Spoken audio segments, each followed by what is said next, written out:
Good morning, friends.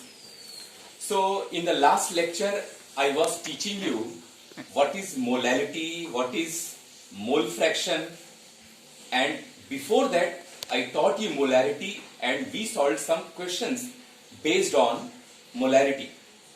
But in the previous chapter, previous class, I explained you what is molality, what is mole fraction, but we were not able to solve problems based on that. Today, we will solve some excellent numericals based on molality and mole fraction. And after that, today I will explain you one of the most interesting part actually, and that is what is the concept of limiting reagent.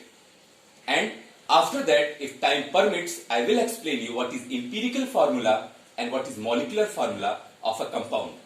So first of all, the question is before you on the board, which is explaining that 2.82 grams of glucose, whose molecular mass is 180. You know what is glucose actually? Glucose actually is C6. Glucose actually is C6H12O6. If you will add the atomic masses of 6 carbon and the total 12 hydrogen masses and 6 oxygen atoms total masses, you will get the entire molecular mass of glucose, and that will come out to be 180. But in the question already it is given, so don't take stress of that. Now the question is, the given amount of glucose is 2.82 grams, the molecular mass is 180, and it is dissolved in 30 grams of water. So what is the mass of water? 30 grams. Now question is, you have to find out molality, first part, and second part is you have to find out the mole fraction.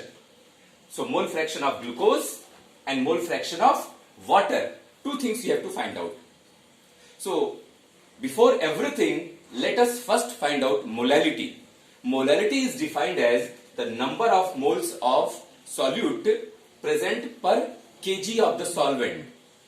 But if the solvent mass is in grams, so you have to multiply by 1000. We know this thing.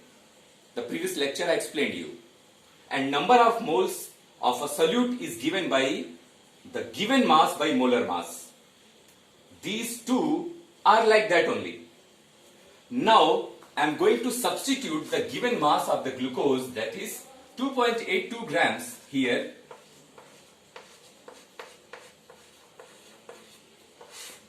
and the molar mass of glucose is how much? 180.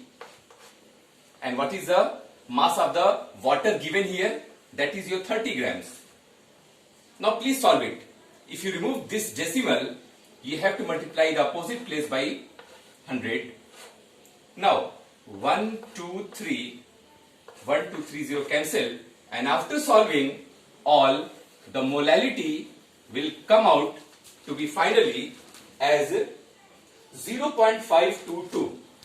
It will come out to be 0.522 moles.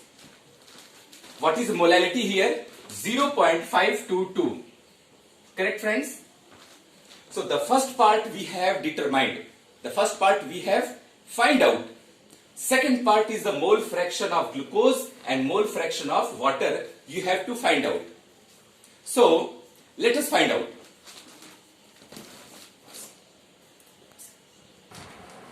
Now see, friends, the second part which I was explaining you, the mole fraction of glucose and water. For the convenience, in our books, the A refers to water or any solvent. Generally, A refers to solvent. For determination of mole fraction of A means number of moles of A divided by total number of moles.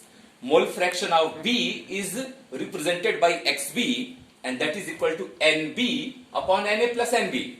Number of moles of the solute upon total number of moles. So usually in every books, A represents solvent, B represents solute,